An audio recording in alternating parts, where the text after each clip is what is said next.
अभी तक आपने जाना कि क्या थी हिस्ट्री स्टॉक मार्केट की और कैसे ये भारत तक पहुंची। आज हम इस वीडियो में पूरा डिटेल में समझेंगे एग्जाम्पल के साथ कि कैसे स्टॉक मार्केट काम करता है आज की दुनिया में, और साथ में समझेंगे कि क्या होता है Sensex, Nifty, shares, stock exchange और इन सब के पीछे के बेसिक कॉन्सेप्ट्स। इस वीडियो में हम इन सारी चीज़ों को इस तरह से समझने की कोशिश करेंगे कि जिसने आज तक इनका नाम भी पहली बार सुना होगा उनको भी ये सारी चीज़ें समझ में आ जाएं। दोस्तों, इतना तो आपको पता चल ही गया होगा कि किसी भी कंपनी को ग्रो करने के लिए अच्छे खासे कैपिटल की ज़रूरत होती है, जिसके लिए कंपनी के छोटे छोटे हिस्से कर दिए जाते हैं, जिसे हम शेयर्स कहते हैं, और उन्हें पब्लिक को बेच दिया जाता है। फॉर एग्जाम्पल, सपोज एक कोई बिजनेसमैन है, मिस्टर एक्स। इनकी एक कंपनी है जिसका नाम है एबीसी, जिसकी वैल्यू है 50 लाख रुपए, और ये अपने बिजनेस को ग्रो करना चाहते हैं, जिसके लिए इनको 40 लाख रुपए की ज़रूरत है। पर इतने पैसे मिस्टर एक्स के पास नहीं है, तो वो अपनी कंपनी के 4 लाख शेयर ₹10 पर शेयर की फेस वैल्यू के साथ मार्केट में इशू कर देते हैं। दोस्तों, फेस वैल्यू कंपनी को शेयर इशू करने से पहले ही डिवाइड करनी होती है।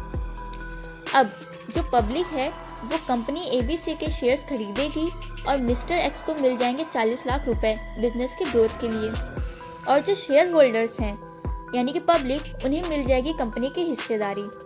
पर जो शेयर होल्डर्स हैं यानी कि पब्लिक, उनको फ़ायदा कैसे होगा?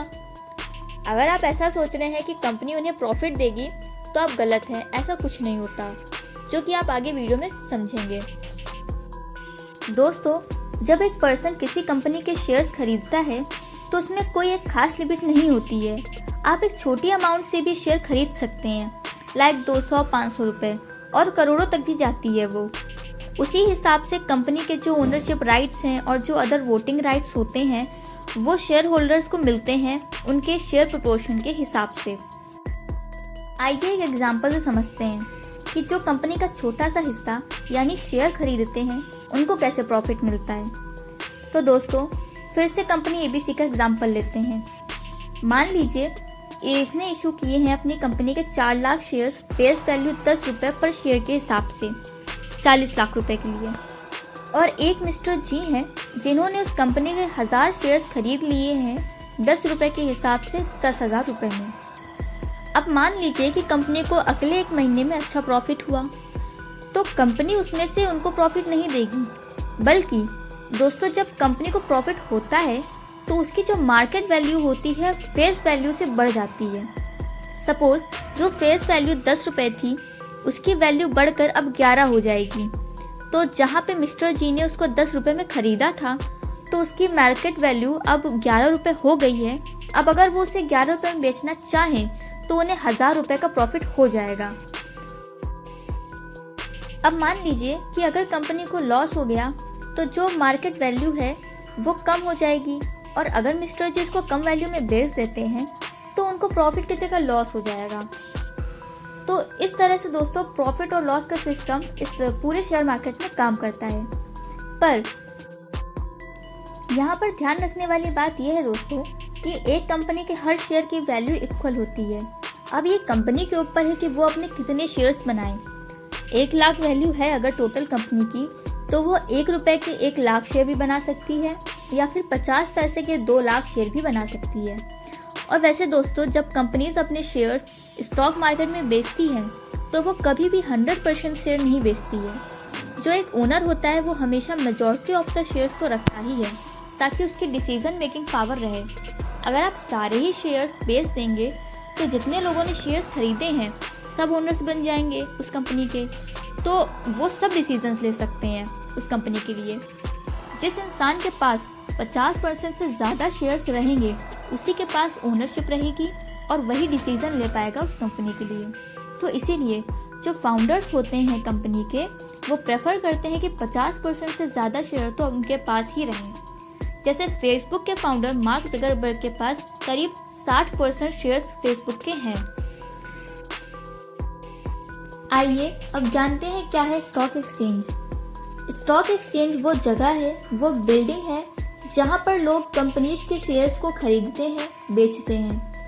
ऑलमोस्ट हर बड़ी कंट्री में अपनी एक स्टॉक एक्सचेंज होती ही है। इंडिया में दो सबसे पॉपुलर स्टॉक एक्सचेंजेस हैं। एक है बॉम्बे स्टॉक एक्सचेंज जिसमें करीब 5,309 कंपनियां रजिस्टर्ड हैं और एक है नेशनल स्टॉक एक्सचेंज जिसमें 2,266 कंपनियां रजिस्टर्ड हैं। अब इतनी सारी कंपनीज एक स्टॉक एक्सचेंज में रजिस्टर्ड हैं और हमें ओवरऑल देखना है कि एक स्टॉक एक्सचेंज में सारी कंपनीज के शेयर प्राइसेस ऊपर जा रहे हैं या नीचे जा रहे हैं, तो ये कैसे देखा जाए। तो इस चीज़ को मेजर करने के लिए दोस्तों हमारे लिए एक मेजरमेंट बनाई गई है जिसका नाम है सेंसेक्स और Nifty. Sensex Bombay stock exchange की टॉप 30 कंपनीज का एक एवरेज ट्रेंड दिखाती है, जिससे पता चलता है कि उन सारी 30 कंपनियों के शेयर प्राइसेस ऊपर जा रहे हैं या नीचे जा रहे हैं। ऐसा ही हमारा निफ्टी इंडेक्स भी है, national plus 50। National stock exchange की टॉप 50 कंपनीज के शेयर प्राइसेस में क्या उतार चढ़ाव हो रहा है ये देखने के लिए निफ्टी इंडेक्स है। सेबी एक रेगुलेटरी बॉडी है जो इन सभी चीज़ों को देखती है, कौन सी कंपनीज को स्टॉक मार्केट पर लिस्ट किया जा रहा है और सही तरीके से किया जा रहा है कि नहीं किया जा रहा है। अब हम समझेंगे कि आप कैसे स्टॉक मार्केट पे पैसे इन्वेस्ट कर सकते हो और क्या क्या चीज़ों की ज़रूरत होती है इसके लिए। दोस्तों, इंटरनेट के आने से पहले तो आपको बॉम्बे स्टॉक एक्सचेंज की बिल्डिंग में जाकर आपको ये सारे काम करने होते थे, लेकिन इंटरनेट के आने के बाद आपको सिर्फ 3 चीज़ों की ज़रूरत है, एक बैंक अकाउंट, एक ट्रेडिंग अकाउंट, एक डीमैट अकाउंट।